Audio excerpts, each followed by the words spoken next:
Welcome everyone to the CSSAB webinar series. My name is Ritu Sethi. I'm the Vice Chair of the Standards Activities Board, and I will be your webinar moderator today. Before we get started, I'd like to take care of some housekeeping items out of the way. The webinar is being recorded, and the slides and recording will be made available after the webinar. You can ask your questions in the question and answer panel. Today's presenter will answer as many questions as possible following today's presentation. Let me start to brief you on the CSSAB activities.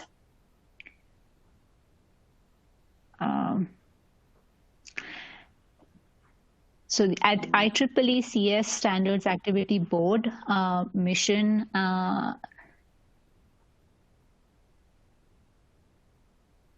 the mission is to have encourage the Computer Society members to participate in standardization activities, to promote the use of IEEE standards, and to develop products that leverage IEEE standards within the scope of the Computer Society. So moreover, the mission of the CSSAB is to promote and foster industry participation and engagement through standards, but also through other many activities as listed below. If we see at the whole list of standards committees, here is where these numbers stand out clearly to call out the difference. So jumping ahead. Let me introduce today's webinar to you. Today's topic is an overview and update on the cybersecurity and privacy standards. The CPSC cybersecurity focus includes, but it's not limited to, the cryptographic techniques, cyber incident management, identity management, IT system security evaluation, information security management systems, network security, security automation, and continuous monitoring, supply chain risk management, software assurance, and system security engineering standards. Its privacy focus includes, but is not limited to, standardization associated with the identification of privacy, risk, and mitigation methods and technology. In this session, it provides an overview of recently completed and current standard projects, as well as future direction. Additionally, information will also be provided on collaborative work with other standards development organizations, such as the ISO and the IEC. Participants will also learn how they can get involved with the CPSC standardization work. So welcome. Let me also quickly introduce our speaker tonight. Eric Hibberd is a senior security and privacy professional with expertise in a wide range of technologies. He's the chair of the IEEE Cybersecurity and Privacy Standards Committee and holds leadership roles within the American Bar Association, Cloud Security Alliance, INCITS, ISO IEC JTC1, and the Storage Networking Industry Association. Mr. Hibberd holds a BS Computer Science along with the CISSP, ISAP, ICEP, ISMP, CIPT, CCSK, and CISA certifications. We also have Scott Levine with the IEEE Computer Society staff with us in the webinar, and he'll be helping us with the logistics for the session. And with that, let's get today's presentation started. Eric, over to you. Thank you. Thank you, Ritu. This long intro. There's a little bit of additional information on the About the Speaker slide. Probably the most important piece is my email address, if you would like to reach out to me. And there's a further list of the actual roles that I hold. And I am teased on a regular basis that I like the letter S after my name. So I'll leave it at that as who I am. All right. I'd like to sort of set the stage. Since I don't have a really good handle on our audience today, I'm going to give you in one slide the sort of the concern areas that sort of crop up both from a security perspective and a privacy perspective. Yeah, in a nutshell, we're dealing with a situation that it's not really a technology problem, and it's very easy to get lost, on that fact. We're dealing with basically a people problem, and as a result of that, we have to deal with a range of technologies and policies and processes and combination of all of these in terms of responses. It is sometimes referred to as a bit of a cat and mouse game. Unfortunately, the roles are kind of reversed. It's the mouse that's essentially defending, and the cat is running loose in the house. So it can be a sort of a tough situation if you're on the sort of defender side, if you will. In addition, because of this human element, the threat landscape is absolutely constantly changing, and because of that, organizations that are being subjected to attacks and probing and whatnot, they do have to be vigilant, and the responses have to be agile. So this is not a one and done kind of situation. And again, that's something that's different from a lot of other technology areas, where you can come up with a solution and be able to sort of rest on your laurels for a while. That's absolutely not the case. As soon as you mitigate a particular kind of attack, what we see is an adjustment to the nature of the attack. In the privacy space, we find that there is a dependency on security to basically achieve whatever measure of privacy you're after. But privacy has also got a heavy legal component, a lot of policy that is there.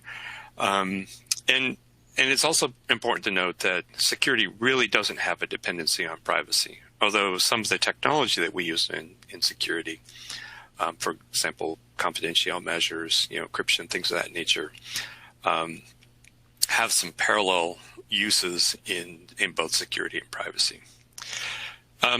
Another facet, and Ritu and I were just sort of talking about this before the webinar started, is that security and privacy are cross-cutting.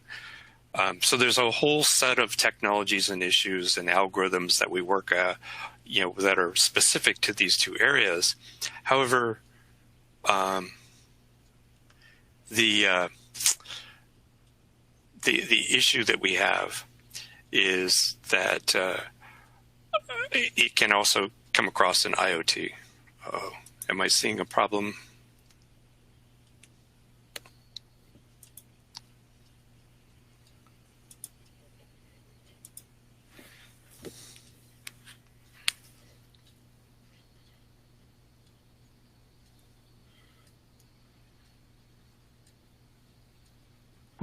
No, you're good, Eric. Keep going. I saw a whole bunch of messages there. Thank you, Scott. I guess I'll maybe not quite pay so much attention to the speaker chat here.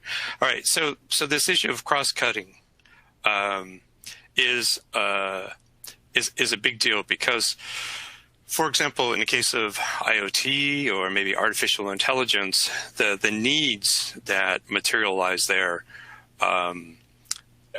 can leverage the work that's done in sort of the core security and privacy activities, but it may drive whole new areas. All right, and then those potentially have to be factored back into what sort of the mainstream activities.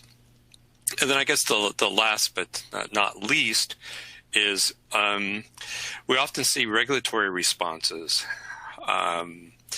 to what we call black swan events. So these are things where the threat landscape is changing at a fairly constant basis, but then there's something happens, and we're seeing something right now with, for example, the SolarWinds adventure.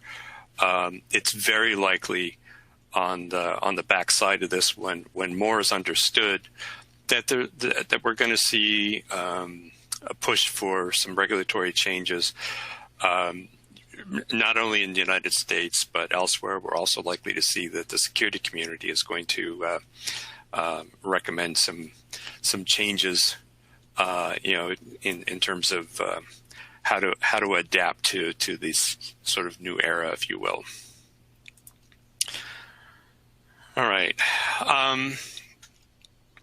I've been asked on many occasions to try to compare, contrast, show the relevance, the interdependencies, however you want to call it, between a bunch of different sort of concepts that get put on the table.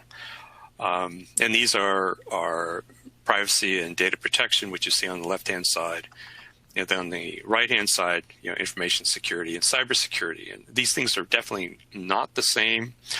And of course, spanning all of this is sort of the concept of ethics, which isn't necessarily covered explicitly in a lot of the security and privacy space. However, we're seeing ethics sort of being brought to the forefront in the discussions around artificial intelligence. This is an area that ethics is definitely an area of concern. But the point of this slide is to essentially show sort of a broad brush. Privacy has a lot of activities that don't necessarily have anything to do with technology. Lots of policy and whatnot, and then there's a some amount of overlap with information security, which is if you're familiar with the sort of the classical CIA triad of confidentiality, integrity, and availability. There is definitely some overlap in those. And then when you sort of go down to sort of the next level, cybersecurity is basically a subset of information security.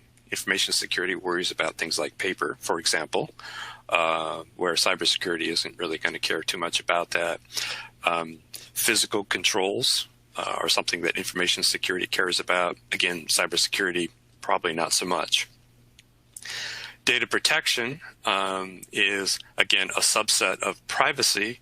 And here's where it starts getting interesting as you see that this data protection, there's an element that does have this dependency on information security and cybersecurity, and this is sort of the collision space. And I like to basically say, follow the data, and if you do that, it sort of doesn't matter whether you're looking at through the lens of security or privacy, you're going to end up in that, essentially that overlap area. And much of my career has been spent, looking at data security, storage security, things of that nature. Another angle, of course, is follow the money, and that tends to put you more so on the sort of the right-hand side, in the cybersecurity and information security space. All right. So at this point, you're all prepared to go get your security certification if you've got all that. I'm being a bit facetious, but in a nutshell, the first two slides I've shown here really do cover a lot of what we as professionals are worrying about. I'd like to sort of shift gears, so to speak, and give you some insight into the complexities around doing security and privacy standardization. And this small eye chart is an example. This is not intended to be all-encompassing. It's a little bit U.S.-centric. The color coding is kind of loose, but basically what you have is in the sort of the green bubbles are industry activities, so consortiums, trade associations, things of that nature. The light blue for the Insight CS1 and Nist, those are national activities. So Insight CS1 is the U.S. Mirror Committee to SC27, which is to the right. It's one of the blue ones, the dark blue ones. And those are more formal international standards activities, right? So you have ISO and IEC that are currently working jointly. And that's what the JTC1 is, Joint Technical Committee 1, deals with information technology. You see IEEE in this space, ITUT, the IETF, the W3C, and we live in the world of acronyms when you talk about standards. And unfortunately, it takes a while for somebody who's just getting into this space to get all of those sort of under their belt. You need your sort of secret decoder ring, to know kind of who the players are. So a lot of the security and privacy standards work is actually done at the international level. And that's why, and you'll hear me say this several times, Subcommittee 27 is an important player in that context.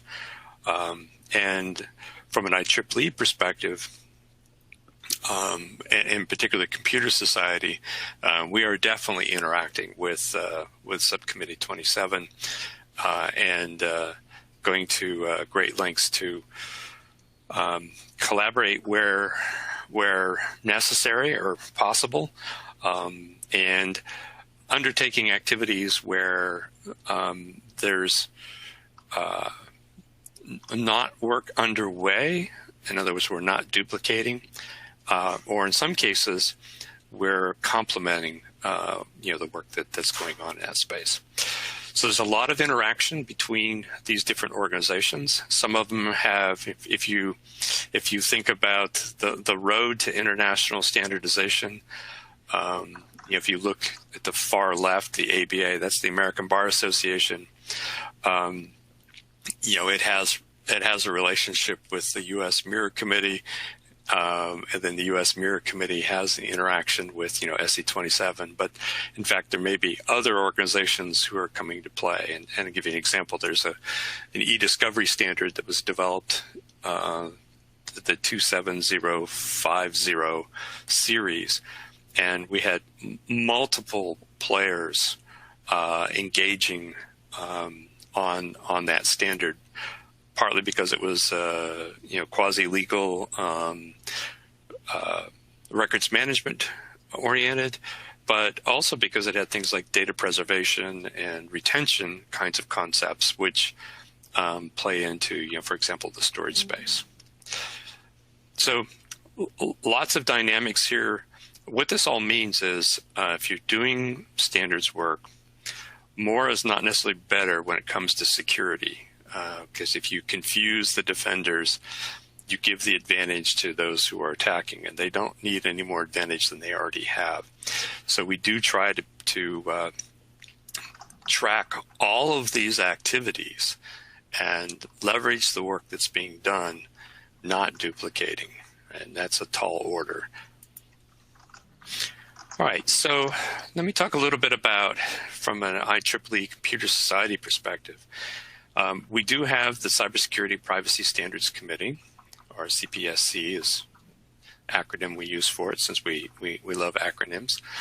And Ritu did provide some of this detail already in sort of the intro. I guess the way I would characterize this is the scope of CPSC, at a bare minimum, tracks what is now referred to as the Nist cybersecurity framework. In other words, this committee has the same scope as the contents of that framework, which is very broad, as Ritu read through a bunch of these. So almost anything that you'd want to potentially touch from a security perspective, or privacy for that matter. It fits within the context of this committee. That doesn't mean that we're currently doing work on all of these things, but it does mean that we are, in most cases, actively tracking work that's underway or just spinning up. And let me give you an example, because this sort of plays into the SolarWinds adventure that's underway, is supply chain risk management. There's already a published ISO standard. It's multi-part, dealing with supply chain. It's 27036. And it's been around for a little while. Work is just starting to do an update on that series. And so it deals with basically, sort of concepts. It deals with sort of general threats and requirements. Part 3 is essentially outsourcing, and part 4 is cloud. And so as you can imagine, a standard that's published 5 years ago is definitely in need of a refresh. And that's one of the challenges with these international standards. It takes quite a bit of time to produce them. On average, 3 years from the time that they're approved to the time that they're published. And then they may actually stay on the books, so to speak, for 5 years. So from start to finish, and I've got a couple of projects that I've been working on. I've been involved as long as 10 years on projects where if it's a multi-part, by the time you get done with the last part, you're about ready to do an update on the original part. So these things can take a very long time. Well, this is back to being nimble and agile. This is not an agile activity. So you almost have to assume that what's in the international standards, especially in the context of ISO, is those concepts, those issues, those processes that are it's a pretty steady state. They represent, you better be doing this kind of stuff or you're really asking for trouble. But if you're looking for protection against, today's latest attacks, most of what we're doing and seeing in these international standards aren't really going to help you with those 0-day kinds of adventures that you may be encountering. Okay, so an attribute of this standards committee is that not only is it plugged into a lot of the activities I just showed you, but it's relatively straightforward to get involved with the work. So the CPSC itself as an organization doesn't have a whole lot of members. It's essentially consists of some officers and chairs of various working groups, and it's really intended to deal with some of the administrative interfaces and sort of keep the work going. The real action is inside of the working groups, and I'm going to talk about a couple of those in a minute. By and large, the working groups, we prefer to use what's called individual membership. So that makes it very easy to engage our IEEE working groups. Because of the work that the CPSC, sort of the parent, and its interfaces, it makes it pretty straightforward to get access to materials that are being worked on in the ISO space as well. This is back to avoiding duplication. But engaging is pretty straightforward. IEEE has the advantage of being an international organization, so it's not restricted to, a certain national body or a certain trade association. So we have interest around the world on projects. So we've had projects that were initiated by individuals in China. We've got one underway that's just starting up coming out of India, several that are heavily involved with U.S. kind of activities. Lots of opportunities here, easy for outside organizations to engage because of this individual membership. And probably the most significant thing that I've noted is that there's not a lot of fees associated with engaging here. And in some trade associations, those fees can be huge. They can be in the hundreds of thousands of dollars a year to participate. That's definitely not the case in this organization. I apologize for sounding like a car salesman, but that's part of my job as chair of the CPSC. It is a good place to engage if you're interested in some of the topics that we're pursuing, or you actually have something that you'd like to bring forward to consider from a standardization perspective. All right. So I said I would talk about a few of the activities that we've got underway. So the first one is the Security and Storage Work Group. This is one of the work groups that's been around for quite some time. My first involvement with it was going back in roughly 2004, and a lot of that early work was dealing with cryptography for storage. So if you're familiar with a lot of the at-rest encryption that's done within storage technology, it's actually using the 1619 standard, which was specifies the XTS-AES mode of encryption. And there's been very wide adoption of that activities.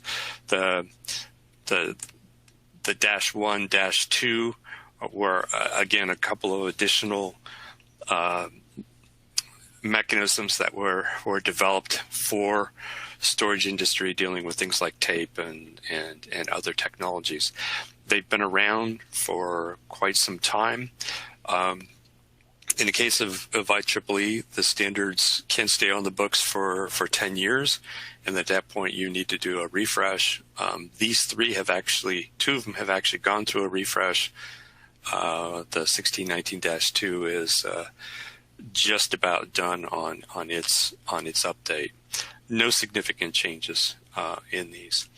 The item at the bottom, the new 2883 standard for sanitizing storage, is an interesting project in that instead of trying to find ways to reliably record and protect data on media, this is how to make it go away. It turns out it's actually quite difficult to make data that's been stored disappear in a reliable, predictable manner. And that's what this document is attempting to do. This is fairly important in that the storage technology does change on a very regular basis. I've worked in this industry for 15 years or so, and it's not uncommon to have something new materialize every 2 to 3 years. Some of it is pretty exotic. In the last year, I've had discussions about things like DNA-based storage and things of that nature. So how do you make this stuff go away? Now, this particular activity, we believe, is actually going to get leveraged by some of the ISO work, maybe some work within Nist, maybe some work that's being done in Europe. Once the standard is published, and that was by design. So we think that by doing an IEEE standard, we can actually do more frequent refreshes to reflect the changes in the technology and processes that need to be performed to get rid of data on storage, whatever that storage actually is. So if this is an area that you're interested in, definitely would encourage you to come join. One of our new activities is associated with Zero Trust, and you may or may not be sort of tracking on what's going on here. But this is a new approach, I think, for the broader audiences. I know in certain governments, they've been working with this concept for quite some time, going back as long as maybe 10 years. I know the Cloud Security Alliance has actually had some activities here. If you're familiar with their software-defined perimeter, again, that's related, or maybe a subset of what we see in Zero Trust. So we have a project, 2887, and the goal of this project is to basically put together a set of recommendations, and really to sort of leverage some of the work that the National Institutes of Standards Technology has done with their Zero Trust architecture, and some of the work that the Cloud Security Alliance has done. And so this is the first of what I suspect is probably going to be multiple projects when it's all done. And we tend to set up working groups where it's not focused on just a project, and then once the project's done, the working group goes away. We tend to spin up a working group that is probably going to be able to handle multiple activities, because it can take a fair amount of effort to line up the officers to essentially run the activity and get the right balance of experts. And once you have them assembled, it's usually you want to hang on to them. So this is an area that we're doing work on. Interesting enough, we've not actually seen the international standards activities that I showed you earlier really aren't doing anything in this space as of yet. So this is a clear opportunity for IEEE to undertake an effort that we anticipate probably getting input from some of the others, as opposed to the situation where we're providing input into their projects. So sort of a role reversal, if you will. We have some activities that have completed their work, or close to completing their work, or in one case, we may decide to not pursue it. But if you go and look at the sort of the program of work for CPSC, the IEEE 1667 activity, again, is something that's been around for quite some time, and has published its latest version of the standard in the last couple of years. We may actually have to do a minor fix to it. An issue has been identified, so it may get some additional attention. We've got a couple others here that again are not a lot of work being done on them at the moment, because they're either completed or the work may be discontinued. I would say then the next area, this is where I actually get excited, is we have a project that is not started yet. It's pending, as all these are basically sort of pending kind of activities. So we're looking at doing a project on quantum risk management for the board of directors. So this is intended at a, so this C-suite and above, making sure that they're thinking about what quantum risk may do to their organizations, their businesses. This is currently scheduled to be reviewed at the March meeting. And if approved, then what you'll see is we will be starting a quantum security working group. And again, this is one of those where we anticipate there will probably be additional projects down the road. There has been some quantum work done in the ISO space. A lot of that has been focused on crypto resiliency. So, are the encryption algorithms going to be able to survive, the move to quantum computing? We have another activity that is under consideration, which is dealing with authentication in multi-server environments. And we're working with the individuals that have put this forward. to make sure that it doesn't necessarily duplicate work that has been done in other arenas, and it's looking promising. This may actually have some relevance to cloud computing, for example, but it's not necessarily restricted to that. You could also deal with things like virtualized environments and whatnot.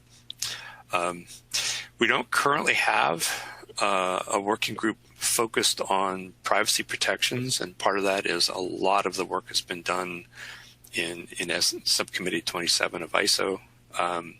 However, there are some things that the CPSC is discussing, and I'm anticipating that probably later this year that we will actually have some sort of a privacy working group, privacy-oriented working group online.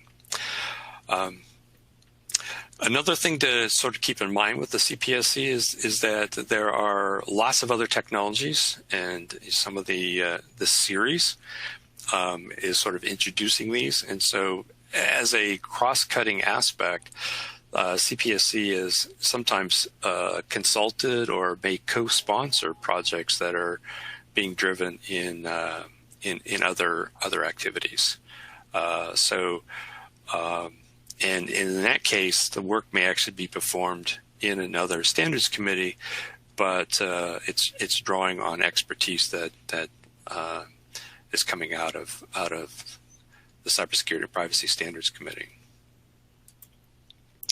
All right, so I keep talking about this Subcommittee 27. So what is this beast? And it is quite the beast. At the moment, there are 311 projects. These are published documents, drafts underway, core agenda, fixing errors, or amendments that are, adding content. So that's just one of those bubbles. If you remember the color eye chart I had up a while ago. And of course, CPSC is definitely tracking on that. There are 5 core working groups that deal with information security management. So if you're a security professional, you probably know about 27001 and 27002, and that's basically covered under Workgroup 1. Workgroup 2 deals with cryptography, so a lot of the algorithms that are recognized internationally, this is where they come out of. Workgroup 3 deals with security evaluations. So if you're familiar with common criteria for products, this is one of the topics that Workgroup 3 deals with. Workgroup 4, I basically call it the cats and dogs of SC27. It deals with a broad range of topics, things like big data, storage security, supply chain security, IoT, and the list kind of goes on and on. So there's a lot of things in here that cover broad ranges of topics. And then Workgroup 5 is basically focused on privacy and identity management. IEEE Computer Society has a Category A liaison in place with SC27. So that means we have the ability to engage them, and we do. We can submit contributions as a Category A. We can actually propose projects, and if need be, we can actually do joint projects, that when they're published, they're ISO/IEC/IEEE. So that's, kind of the nature of where we're at. We have not done such a project with SC27 at this point. However, we have submitted numerous contributions, both to SC27 as well as to SC38, which does cloud computing and distributed applications. So those are 2 areas that Computer Society is in a pretty good position to engage JTC1, ISO JTC1. All right, so what do these engagements look like? What are we focusing on? Well, I mentioned a few of them already, but just to be a little more explicit, we're definitely interested in cloud computing and any and all the security and privacy around that. IoT security and privacy. Within SC27 right now, there are at least 5 projects in this space. None of them have been published at this point. They're all sort of, I would say, midlife, so they have anywhere from 6 to 12 months left before projects are published. Storage security. I mean, given that we've got a working group that focuses on security of storage systems, it would make sense that we would be engaging here. And of course, the corresponding data protection mechanisms that exist. In this particular case, I actually serve as the ISO editor for the storage security standard, which makes it very convenient for us to be able to engage and provide contributions to help out with problem areas in the drafts. Definitely work in big data analytics. And of course, ISO has essentially folded those kind of activities into their artificial intelligence area. And again, we're seeing artificial intelligence, some new privacy-oriented activities are emerging, not so much in the security space as of yet. Not that there's a lack of need, but we just haven't seen projects sort of step forward in that arena. Blockchain and electronic distributed ledger technologies is another area that we're seeing some activities. In fact, SC27 has a joint working group with another ISO committee that just focuses on blockchain. Obviously, privacy is a big deal. There is a new ISO standard 27701 that, for those of you that kind of operate in the 27000 series, if you're not aware of that standard, you probably should be. This is a document that the Europeans are looking at as a possible way for organizations to show that they have their privacy house in order. So there's literally an attempt to move this into a certifiable standard, and work is progressing on that. The document was published about 18 months ago. We in the CPSC are definitely looking at that because there may be some opportunities for us to sort of build upon that work.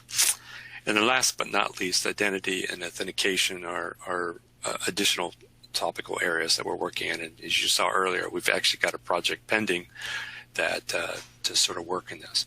So if these are things that you have an interest in, and this is back to my car salesman, clearly we'd like to hear from you. If nothing else, sort of knowing what's going on, but we think that there are definitely opportunities for IEEE to build upon the good work that's been done so far. I like to think of our activities being more agile, where we can turn around a standard on a much faster pace if need be, and that can be very complementary to the work in ISO. And to that end, the storage security area. So the standard there is 27040. It actually had in the published version from 2015, notice 2015, that's 6 years ago, details on how to sanitize specific kinds of technology. If you've been around for a while, you may remember Bernoulli and Jazz drives and things like that. They were covered in those materials. Well, this document is being updated in the ISO world, and all of that media-specific materials has actually been removed, and the expectation is that our project 2883 will in fact be the source of the descriptions of how you go about doing it. So here's a situation where very complementary set of work. It's being carefully worked in both the ISO and the IEEE community to make sure that the content's aligned. And 2883 has to basically be published before the ISO document progresses, to one of its last stages. So we are definitely marching to a particular timeline, but we're also looking at this in terms of how do we keep that content fresh as the technology changes. It's a good model for things that may happen in some of these other areas, and I just share that point with you because it would not be surprising to see things happening in cloud computing and IoT in particular is a very hot topic in the United States at the moment. Okay, so with that, I'm going to take a breath and see if there are any questions that have come in and see if I can answer this pretty broad area. Hopefully this has been helpful to kind of set the context of where we operate from a security and privacy perspective. So do we have anything? Thank you, Eric. It was a great presentation. Yeah, and we have a lot of great questions coming in. Just a reminder that the slides and the recording will be emailed to everyone. So let's get started with a few of the questions that have been there. I think this question is from somebody from Stephen Hopkins Computer Help, and he says that I love your first bullet. I stress this in the cybersecurity class I teach at the university. Probably he's referring to your first slide. Oh yeah, that was the Security 101, right? Yeah, right. Yeah. Okay. Then this is from David. He says that the sentence that requires technology, policy, and process responses, does it not also require legal responses, that is, put the perpetrators in jail? That's an excellent question. My experience with some of those kind of adventures is that the standards in many cases don't necessarily play into that. Where they do, sometimes sort of have an impact or influence on the sort of legal space is whether you as an organization have done your dealt with the due care, due diligence requirements. Requirements may be too strong, but your obligations, that's probably a better word. And so if you haven't essentially addressed what I call the security giggle test, does it really, did you do what's reasonable? And especially if you've had a data breach, if you haven't, you could be in a world of hurt. So, as you may have noted, I do quite a bit of work with the American Bar Association, and part of the reason for that is I'd like to understand where the lawyers and the legal community in general are. And I got to tell you, I'm one of the co-chairs of the ABA's IoT committee, and the fact that I'm telling you that there's an IoT committee with the legal community, gives you an idea of they're watching, they're paying attention, and it's important to make sure that you're dealing with this. In terms of back to actual prosecutions, there are things that we can do. Sometimes there's simple things like having the appropriate warning banner. I previous life worked for a government organization, and we had multiple attempts to go to court to basically prosecute someone, and were not successful for the first couple of times because we hadn't given adequate warning that they were about to commit a crime. So there's an example of something that you can do from a standards perspective, to kind of help deal with it. But most of the time, the standards don't play into the prosecution.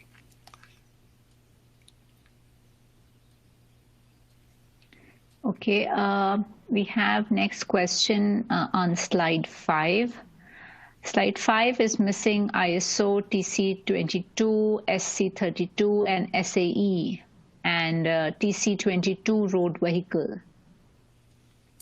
So I guess this is for... Yeah, and it's not intended to be a slight. This was intended to give an example, and that's how I characterized it.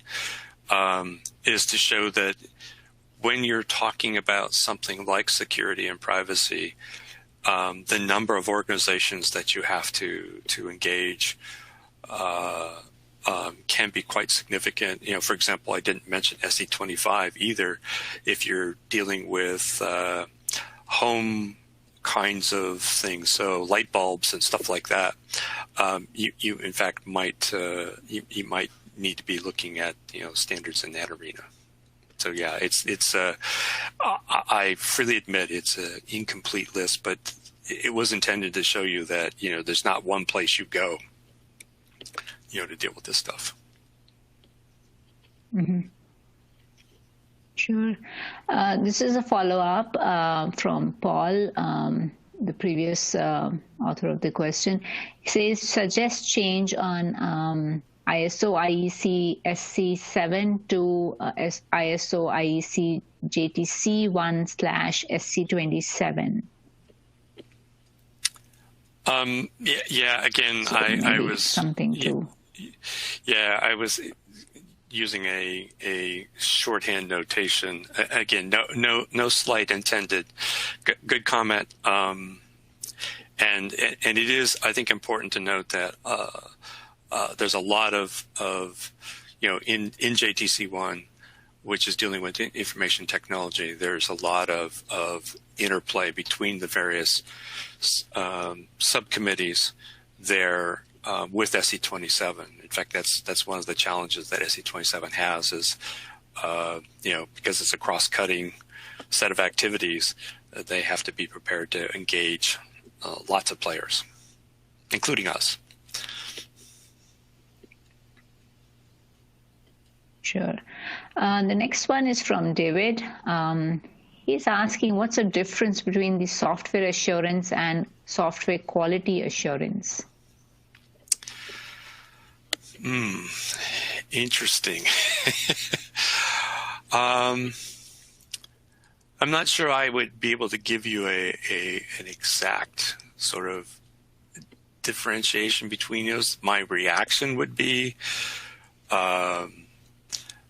the software assurance is likely to be concerned with obviously certain quality aspects, but in a broader sense that, for example, the concept of risk has been addressed, or if it's privacy oriented, that the privacy issues have basically been dealt with in an appropriate manner. So you're making sure that you haven't, essentially, system security engineering kind of practices are being used. So you can do quality things that may not have factored in the system security engineering. I mean, I wish that wasn't the case, but that has been my experience. Is you can focus on quality. Quality doesn't necessarily mean that you had focused on the security or the privacy aspects adequately. And software assurance will hopefully give you a little more focus on those areas. And I'm tap dancing around this, I know.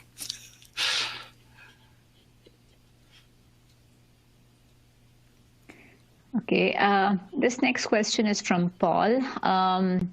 His comment is on quantum risk management. Quantum risk management, is it quantum computing or quantum mechanics? Quantum computing. We are at this point not undertaking any quantum mechanics.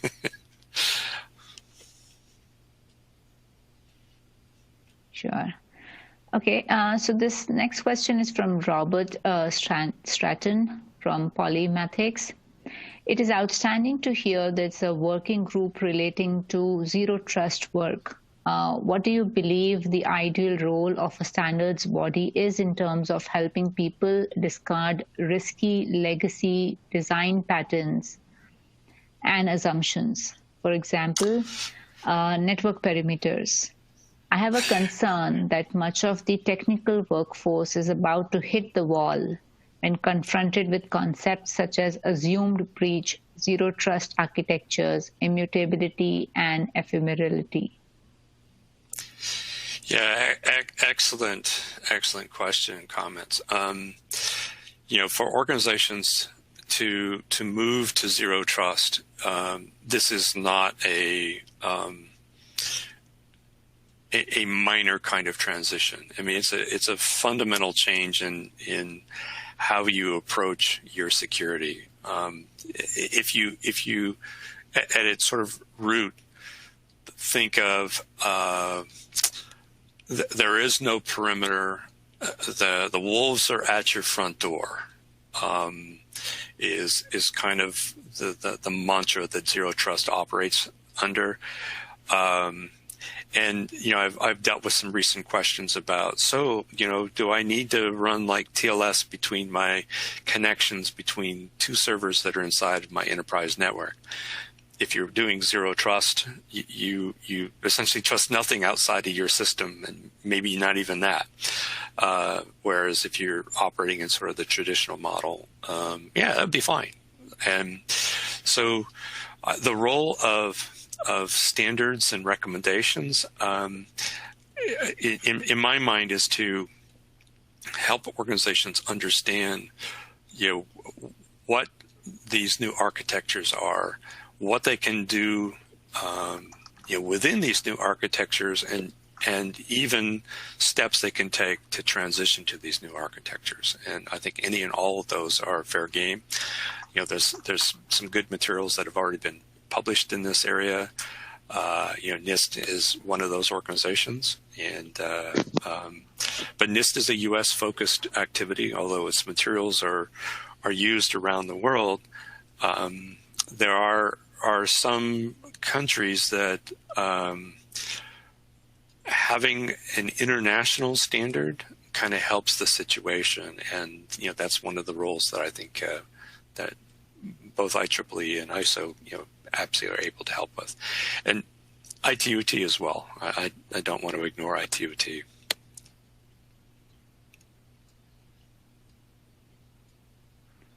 Thanks, Eric. Another related question on zero trust. How does zero trust security avoid significant slowdown or a bot due to continual identity challenges? Well, I'm not sure that you're going to be able to avoid some of this, and that's part of the challenges with this new model, is because you effectively don't trust anything and you verify everything. It does force you to use more encryption, more authentication, more access controls, more of basically everything, and that's just an attribute of how this architecture and model works.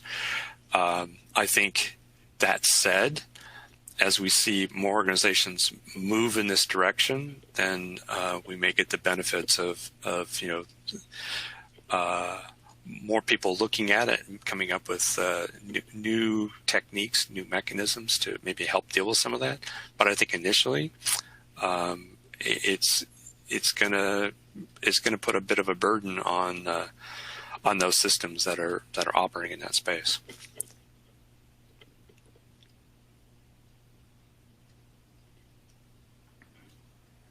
Thanks, Eric.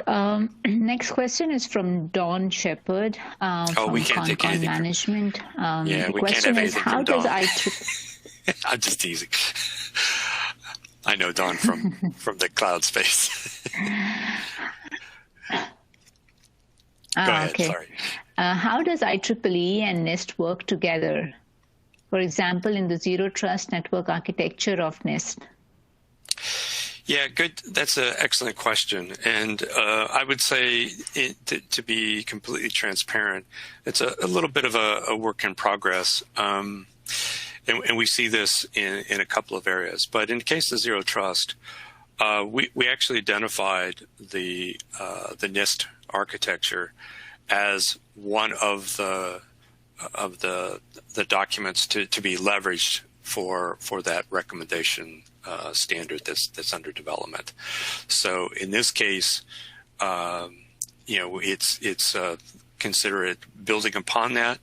Now, the comment about a bit of a work in progress is we'd really like to actually have some of the Nist expertise directly involved in the working group, actually a couple of them. At the moment, that hasn't happened, but it is being pursued. And again, the Zero Trust Act working group is a fairly new working group. So I'm optimistic that our friends in Nist will be able to engage.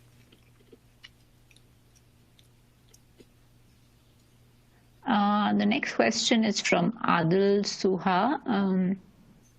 The question is, any engagement with PSA certified or any work related with hardware certification? Likewise, any involvement in IOXT? To date, not with either. However, if that is something that we should consider, love to hear about it. Open to conversations along those lines and working with those organizations. Sure. The next question is from Henrik Santos. We have a lot of standards. Some of them are really very good, especially in cybersecurity. However, when we look at the number of organizations that adopt them, except in UK, the number is very low. How do you think we can address this gap? Well, yes, my observations are sort of tracking what you're putting forward. Well, to be again transparent, I think this is where, and it's somewhat dependent on the jurisdiction that you're in. So I live in the United States and in Silicon Valley. This is where our friends in the legal community, I think, are really going to have probably a fairly large effect in that if your activities basically don't pass the giggle test, you're on notice that if there's a problem, they're going to bust your chops. And the legal community sees this as certain of them as an opportunity for business. In others, it's a matter of fair play. So these standards, it's hard to argue that they don't represent best practices. And if you're not dealing with best practices, you are opening yourself up to potential liabilities. So,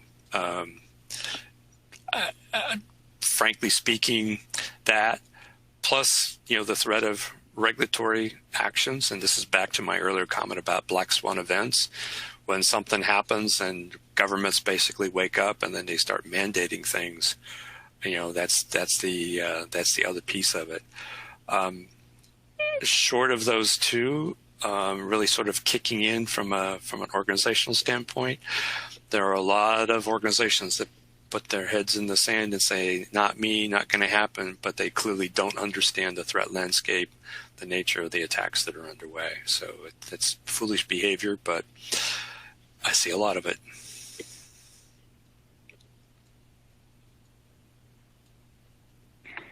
Okay, this one is from Don. He's asking, are these IEEE standards freely available?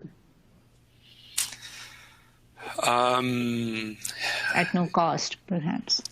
Yeah, I think it's the no cost angle. To my knowledge, they are not available at no cost. It's a similar situation with ISO. Most of the ISO standards are not free. There are a few exceptions in the ISO space. I have that said. I have actually explored the possibility of having an IEEE standard made available at no cost, and my initial investigations are that it's looks like it is possible to do that. To date, we have not done that. So if there was an activity that came in and it was really, really important to do that, I think I would be definitely open to pursuing that. To sort of piggybacking on that, this is one of the reasons that the Nist works are so popular, not only in the United States but around the world, is that they make those documents available. They're free, and they're royalty free for the most part as well. There's no copyright on those, so people pick them up and use them, and I have to give credit to Nist for doing that. It does help the security community significantly.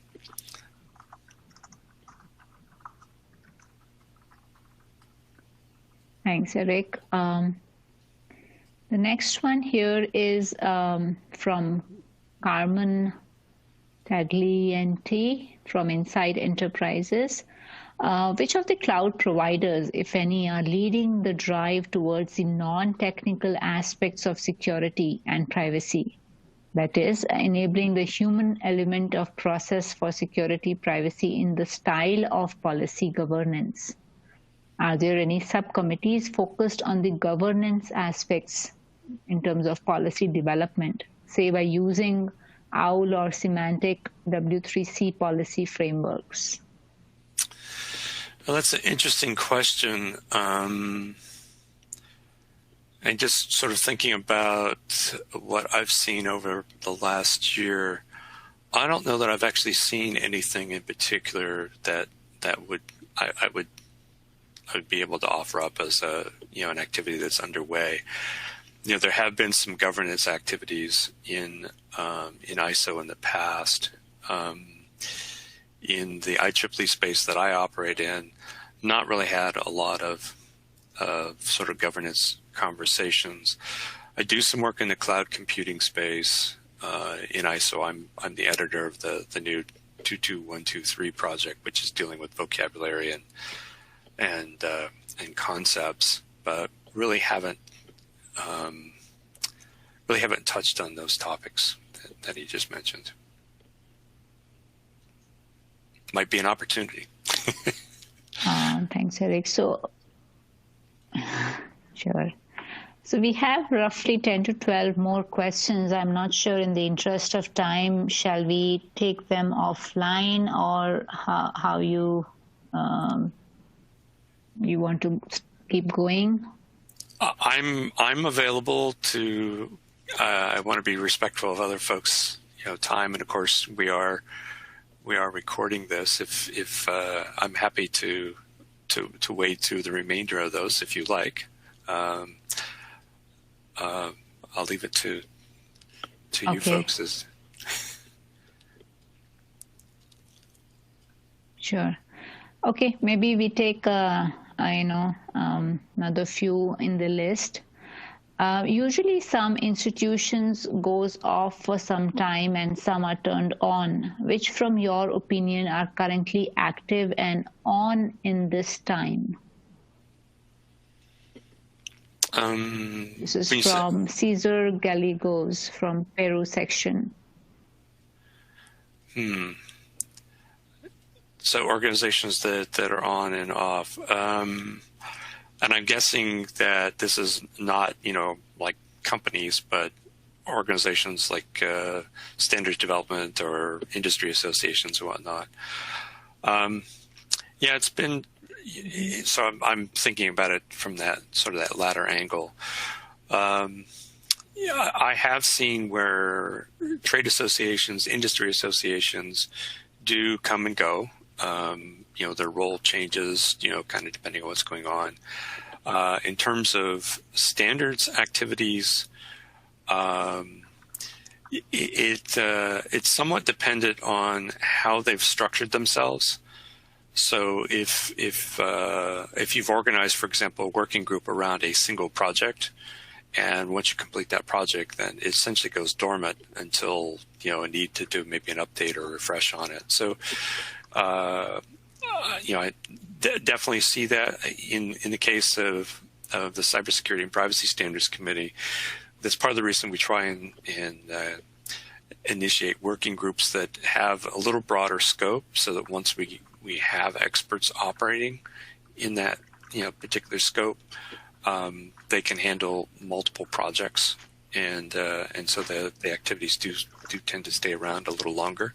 But yeah, we do have some that have retired, and as you saw in the presentation, we have a couple that are in a stabilized state, so we're not anticipating further work on those. So yeah, it is true that things kind of come and go, and it's somewhat dependent on current practices. Things that we focused on 20 years ago in the security space, might no longer be relevant given black swan events and attacks and whatnot. Hopefully that answers the question. Thanks, Eric. Sure, maybe we can have a follow-up if there are still opens. This one is from V. Lee Chang. Is there any standard requirement on cyber range conducts and practices for education and training purposes?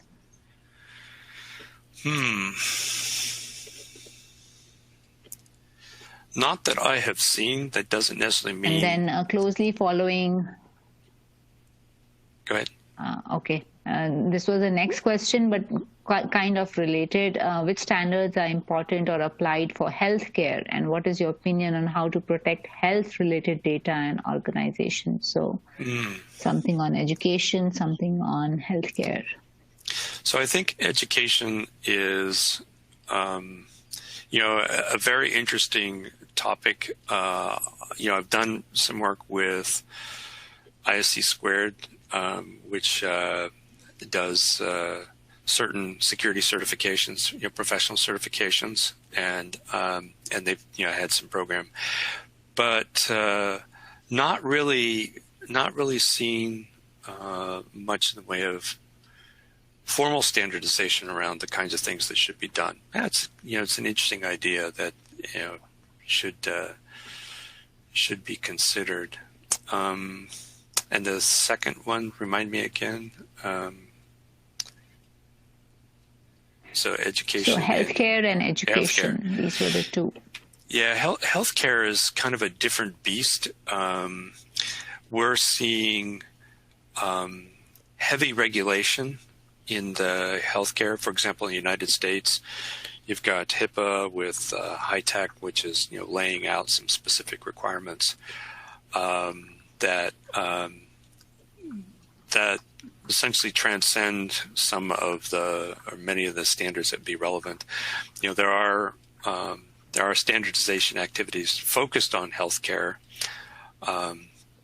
and we're even seeing some organizations stepping up and looking at doing product certifications for certain healthcare kind of devices. So they might be considered IoT, but because they're in the sort of the medical space, that there's a lot of work on those, that area. But it's the regulatory space that I think is driving a lot of what's being deemed as required in that arena.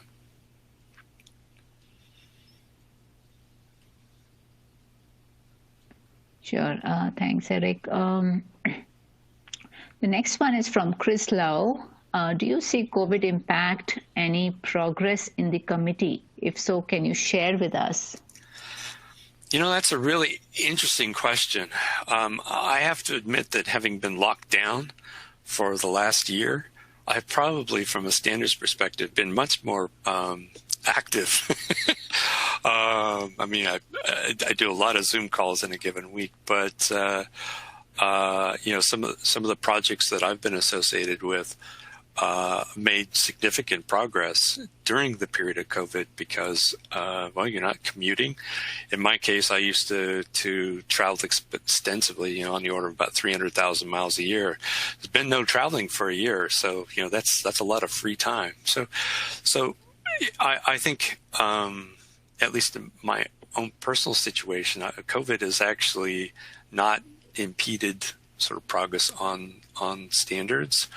That said, there have been a lot of companies that have basically laid off personnel and basically shut down, and that facet has had an impact. So where there may have been a fairly large number of experts who might have been available, the number has been somewhat diminished. So it's those of us that are working on this might have a little more time, but unfortunately, just due to sort of the economics of the situation, there are people who are no longer engaging or no longer employed.